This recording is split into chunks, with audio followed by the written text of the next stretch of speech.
गौरी की शादी एक बड़े घर के लड़के यानी कि राजेश के साथ होती है। राजेश की 4 बहनें हैं और सभी अपने भाई पर जान छिड़कती है। अरे पापा, ये राजेश के लिए कैसी छोटी सी हिट की लड़की ब्याह लाए आप? हम लोगों का भाई तो राजकुमार है, उसके लिए तो कोई राजकुमारी होनी चाहिए थी। गौरी को ननद की बात बुरी लगती है और वो रोने लगती है। अरे क्यों गला फाड़ रही है? क्या गलत बोल दिया मेरी बेटी ने? एकलौता बेटा है हमारा, समझी? वो तो तेरे ससुर हाँ कराए थे, वरना मैं तो ना करवाती तेरी शादी अपने हीरे जैसे बेटे से। ननदे सास को भरती और सास गौरी से लड़ती। ये क्या है? तुम्हारी बहनें और माँ आए दिन मुझे खरी खोटी सुनाती रहती है। क्यों नहीं बोलते उन लोगों को कुछ? अरे क्या बोलूं? अब उन लोगों का इकलौता भाई और बेटा हूं ना, तो वो लोग थोड़े इमोशनल है मुझे लेकर, समझा करो ना। और कौन सा वो लोग रोज आते हैं ससुराल से? माना एक साथ नहीं आती, लेकिन रोज कोई ना कोई तो खड़ा ही रहता है ना। खैर, जैसे तैसे कुछ साल गुजरते हैं। गौरी एक प्यारे से बेटे की माँ बनती है। सुनिए, हर बात पर ससुर जी से पैसा मांगना ठीक नहीं लगता। आप कोई काम क्यों नहीं करते हैं? काम तो मैंने कभी किया ही नहीं गौरी। पापा के पास इतना पैसा है कि मुझे जरूरत ही नहीं पड़ी। लेकिन कहते हैं ना, हर दिन एक सा नहीं होता। गौरी के ससुर की मृत्यु हो जाती है और घर में गरीबी छा जाती है। गौरी ननद को फोन करती है।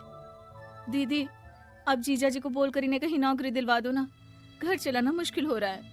माँ जी की भी तबीयत खराब रहती है, दवाई का खर्चा और मुन्ने की पढ़ाई का खर्चा काफी है। कुछ मदद मिल जाएगी दीदी। देखो गौरी, तुम तो जानती हो मेरे खुद के 3 बच्चे हैं, तो ये मत सोचना कि बात घुमा कर बोलोगी तो मैं कुछ मदद कर दूंगी। अब पति तुम्हारा है, सास तुम्हारी है, तो करना तो तुमको ही है ना। हम भी तो निभा रहे हैं। खैर, बोल दूंगी इनको। गौरी समझ जाती है। वो दूसरी ननद को फोन करती है, लेकिन वहाँ से भी उसे कुछ ऐसा ही जवाब मिलता है। अरे भाभी, हमारा भाई कैसे काम करेगा? वो तो राजकुमार है।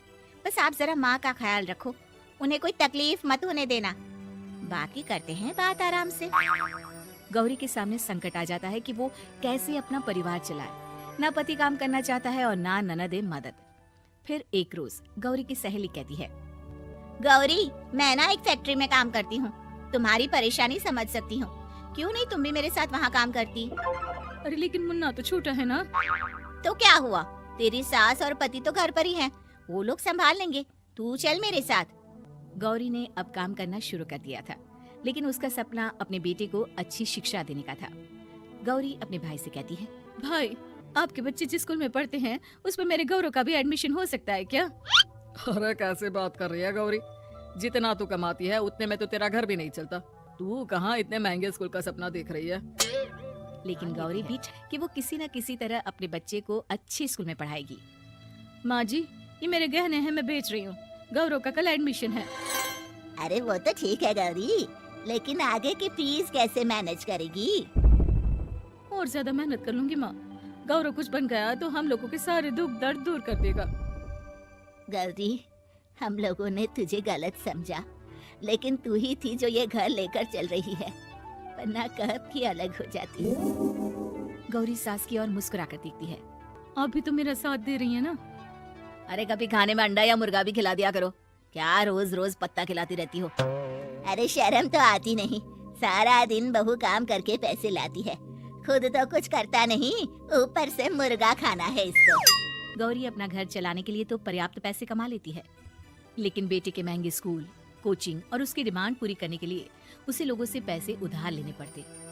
माँ, मुझे जूडो कराटे की ड्रेस चाहिए, मैं घर के कपड़ों में क्लास नहीं अटेंड करूँगा। और क्या, बिल्कुल, घर की भी कोई ड्रेस होती है क्या? मैं कल ही ला दूंगी। बच्चा, तू बस मन लगाकर पढ़ाई किया कर। उसके जाने के बाद कहाँ से लाएगी पैसे ड्रेस के? माँ, वो पास वाली चाची से कुछ पैसे उधार लूंगी। अरे सभी से तो उधार ले चुकी है तू, कर्जा इतना चढ़ा लिया है कि पूरा जीवन भी कमाएगी तो उतार नहीं पाएगी। अरे माँ जी, गौरव कुछ बन जाए तो मुझे कमाने की क्या जरूरत? फिर तो मैं बस रानी बनकर राज करूंगी। एक दिन गौरव कहता है, माँ, मेरी नौकरी लग गई है, वो भी अच्छे पैसों में। अब हम लोगों के बुरे और दुख के दिन जल्दी खत्म हो जाएंगे। गौरी की खुशी का ठिकाना नहीं होता। वो सास की फोटो के सामने हाथ जोड़ती है कि उसका पति उसे कहता है, देखा गौरी, तेरी तपस्या खत्म हुई। इतने सालों से जो तू फैक्ट्री में नौकरी कर रही है, अब तू आराम कर सकती है। अरे नहीं नहीं, अभी तो नौकरी लगी है, कुछ दिन कुछ पैसे कमा तो लेने दो। कुछ महीनों बाद गौरी की ननद गौरव के लिए रिश्ता लेकर आती है। अरे भाभी, वो मैं ना रिश्ता लेकर आई थी गौरव के लिए। सुना अच्छा कमा रहा है, क्यों? देखा मेरी बहन कितनी अच्छी है, कितना सोचती है हम लोगों के लिए। गौरी कुछ नहीं कहती, लेकिन उसका मन नहीं होता है कि वो बेटी की शादी इतनी जल्दी कर दे। हाँ वो तो ठीक है, लेकिन अभी कुछ कर्जा है जिसे उतारना है। तो क्या हो गया, शादी के बाद भी उतार लेगा। कम से कम एक लड़की आ जाएगी तो आराम रहेगा। गौरी लोगों के प्रेशर में आकर बेटे की शादी कर देती है और शादी के बाद एक दिन जब अपनी फैक्ट्री में जाती है।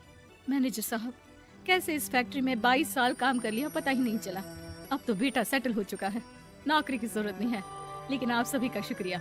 गौरी बहन, बहुत मेहनत की तुमने जीवन में, अब भगवान कोई मुश्किल ना दे। गौरी घर आती है, लेकिन दरवाजे के बाहर से ही उसे बहू और बेटे की आवाज सुनाई देती है। क्या है, तुम्हारी माँ ने तो सोचा भी नहीं कि जो कर्जा वो ले रही है खुद की अय्याशी के लिए, वो हम लोग क्यों करें? उनका कर्जा है, वो देखे। हाँ लेकिन क्या करूं, माँ को छोड़कर रह भी तो नहीं सकता अरे ना। रह नहीं सकती तो क्या करोगी? पूरी जिंदगी उनका कर्जा चुकाते रहोगे? कल को हमारी भी फैमिली बढ़ेगी, कैसे मैनेज करेंगे? मैं नहीं जानती, साफ साफ बोल दो पैसे नहीं है फालतू के। जिसका कर्जा है वही निपटाए। गौरी बेटे बहू की बात सुनकर स्तब्ध रह जाती है और अंदर न आकर वहाँ से सीधे फैक्ट्री जाती है। मैनेजर साहब, मैं सोच रही थी कि इतनी जल्दी नौकरी नहीं छोड़नी चाहिए, जब तक हिम्मत है तो कर लेते हैं। वो मेरा इस्तीफा ना वापस कर दीजिए। ये बोलकर गौरी की आंख लाल हो जाती है। मैनेजर समझ जाता है कि गौरी की उम्मीद टूट चुकी है। वो उसके हाथ में इस्तीफा रखकर कहता है, कर्जा माँ का है तो माँ ही चुकाएगी। माँ का कर्जा आज तक क्या कोई चुका पाया है?